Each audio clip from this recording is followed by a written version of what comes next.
warahmatullahi wabarakatuh. Halo teman-teman, selamat datang dalam sesi Q&A with Himakar. Hima bertanya, pakar menjawab. Nah, teman-teman pasti udah pada tahu kan, kondisi Indonesia sekarang sedang terserang pandemi COVID-19. Jadi, pada sesi kali ini, Hima akan mengundang salah satu dosen Fakultas Kesehatan Masyarakat Universitas Andalas. Beliau bernama Bapak Ahmad Hidayat, SKM, MPH. Nah, jadi dalam sesi Q&A kali ini, beliau akan menjelaskan bagaimana pencegahan serta promosi kesehatan COVID-19. Tanpa basa-basi, langsung saja kita lihat videonya. Hai, Assalamualaikum warahmatullahi wabarakatuh. Sekarang kita berada dalam sesi Q&A tentang COVID-19. Semoga diskusi ini bermanfaat. Alright, pertanyaan pertama adalah,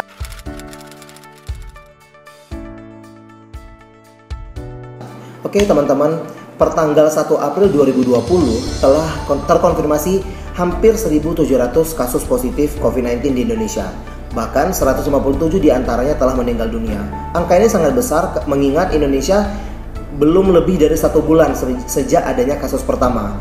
Teman-teman juga harus ingat kasus ini mungkin akan bertambah. Jumlah kasus ini akan terus meningkat karena masih ada jumlah pasien yang menunggu hasil pemeriksaan laboratorium, masih ada jumlah orang PDP dan ODP, dan bahkan mungkin yang paling ekstrim adalah ada banyak orang luar sana yang telah terinfeksi namun belum masuk ke dalam data-data secara nasional tersebut. Kondisi ini sangat mengerikan dan kita harus mengingat pula kira-kira bagaimana kesiapan Indonesia dalam menangani COVID-19 tersebut. Oke, ya ujung tombak yang paling relevan adalah unit pelayanan kesehatan di dalam penanganannya. Sekarang, menurut teman-teman, apakah Indonesia pelayanan kesehatannya cukup siap menghadapi COVID-19 tersebut? Kita lihat mungkin yang pertama indikatornya adalah bagaimana jumlah dokter di Indonesia. Saya punya datanya, secara rasio Indonesia itu 0,4 per 1.000 penduduk untuk jumlah dokter. Ini lebih rendah dibanding Malaysia, yaitu 1,5 per 1.000 penduduk, bahkan Singapura 2,3 per 1.000 penduduk. Artinya Indonesia untuk menangani 1.000 penduduk ada 0,4 dokter. Artinya kurang dari 1 dokter untuk 1.000 penduduk di Indonesia ini. Bayangkan kalau kasusnya bertambah, penanganannya seperti apa di pelayanan kesehatan, tentu ini akan sangat mengkhawatirkan. Oke, kita masuk ke pertanyaan kedua.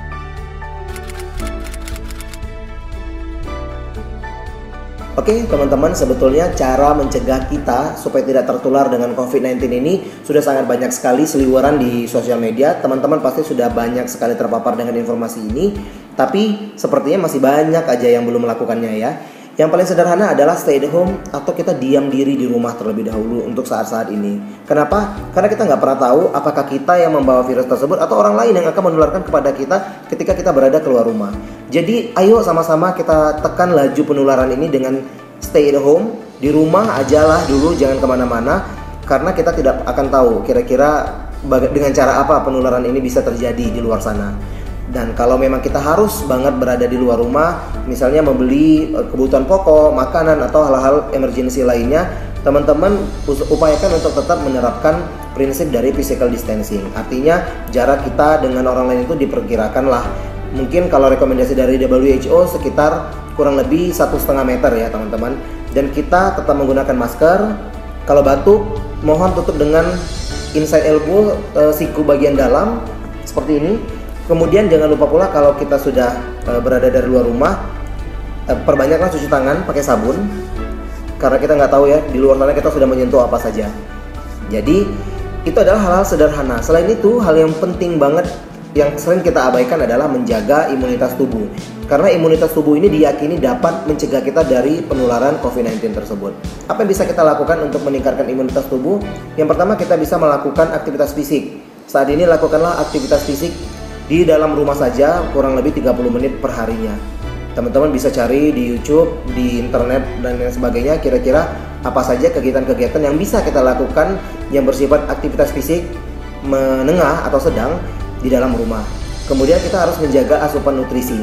Jangan sampai karena nutrisi kita tidak baik, imunitas kita menjadi menurun dan kita akan berisiko untuk tertular dengan COVID-19 tersebut. Selain itu, teman-teman juga sekarang sering ya mendengar ada tren berjemur di jam 10 kurang lebih 15 menit. Itu juga bagus, tapi itu tidak untuk membunuh virus tersebut, melainkan untuk meningkatkan vitamin D yang juga bagus untuk tubuh kita di dalam meningkatkan imunitas. Oke, kita masuk ke pertanyaan ketiga.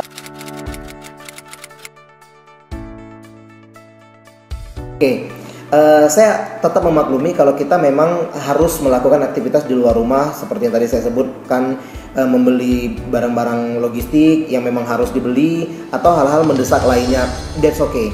Teman-teman tetap jaga dengan prinsip physical distancing tadi, dan jangan lupa ketika kita akan masuk ke dalam rumah, lebih tepatnya kita harus menerapkan prinsip-prinsip pencegahan. Kenapa? Karena kita nggak tahu ya, kita harus skeptis ketika kita sudah berada keluar rumah. Kira-kira telah terpapar virus novel coronavirus atau tidak tubuh kita ini. Maka yang harus kita lakukan sesuai dengan anjurannya BNPB sebagai gugus utama pengendalian COVID-19 di Indonesia. Yang pertama itu adalah masuk rumah jangan sentuh apapun. Yang kedua adalah buka sepatu sebelum masuk rumah, karena mungkin sepatu kita tadi kena bersin orang, kena batuk orang, karena di Indonesia ini masih banyak sekali orang yang tidak menggunakan etika bersin atau batuk yang baik. Kemudian taruh tas, dompet, kunci, dan lain sebagainya ke dalam kotak di pintu masuk. Jangan dibawa masuk terlebih dahulu. Segera mandi. Tentu saja mandi dengan sabun yang mengandung antiseptik ya teman-teman. Jika tidak mandi, pastikan cuci semua area kulit yang terkena paparan udara luar. Bersihkan handphone atau kacamata dengan alkohol atau disinfektan.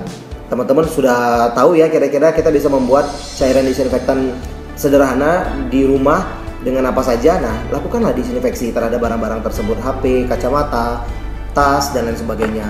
Bersihkan permukaan atau benda yang kamu bawa dari luar dengan disinfektan. Makanya sekarang pun termasuk saya kalau misalnya belanja dari luar dengan jasa ojek online, saya akan semprot dulu belanjaan tersebut, bungkusnya luar itu dengan disinfektan. Karena kita nggak tahu, kita harus skeptis. Kita bukan parno ya teman-teman, tapi kita mencegah, karena sebaik-baiknya adalah kita mencegah dengan kondisi saat ini.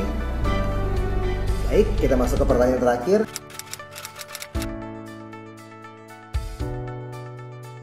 Oke, sebagai SKM, saya selalu menyampaikan kepada teman-teman SKM, kita adalah role model di masyarakat. Jadi kalau misalnya kita masih melihat banyak orang yang tidak melakukan social distancing, kita harus menjadi contoh. Sekurang-kurangnya kita lah yang harus meminimalkan melakukan aktivitas di luar rumah. Kita memberi contoh tentang cuci tangan pakai sabun yang benar. Kita memberi contoh bagaimana melakukan upaya-upaya peningkatan imunitas tubuh seperti mengkonsumsi asupan nutrisi yang baik dan lain sebagainya. Jadi kita jangan sampai malah menjadi contoh yang buruk. Dalam artian itu ada SKM tetap keluar, tuh SKM tetap nongkrong-nongkrong, tuh SKM tetap bla bla bla, banyak sekali. Nah, hal yang paling sederhana banget bisa kita lakukan adalah kita yang melakukan upaya-upaya pencegahan tersebut, kemudian kita menjadi contoh bagi masyarakat. Kalau memungkinkan, kita juga harus melakukan edukasi kepada masyarakat baik secara langsung ataupun tidak, karena saat ini kita kan dilarang ya melakukan kontak fisik dengan orang lain, sehingga kita sebaiknya melakukan dengan apa yang kita bisa lakukan untuk mengedukasi masyarakat apa saja yang harus dilakukan untuk mencegah COVID-19 tersebut. Sekecil-kecilnya adalah di keluarga kita sendirilah, sebagai kelompok sosial yang paling kecil. Tapi kalau misalnya kita bisa mengajarkan orang lain melalui sosial media, mungkin itu akan lebih baik lagi. Baik, demikian Q&A tentang COVID-19 kali ini. Semoga bermanfaat, dan ingat, tetap lakukan yang terbaik yang bisa kita lakukan untuk mencegah penularan COVID-19. Terima kasih. Terima kasih buat teman-teman yang udah nonton videonya sampai selesai. Semoga informasi yang dibagikan dapat bermanfaat. Sampai jumpa dalam segmen Q&A with Himakar selanjutnya. And don't forget to like, comment, and subscribe, serta follow IG Hima IKM Unan. Wassalamualaikum warahmatullahi wabarakatuh.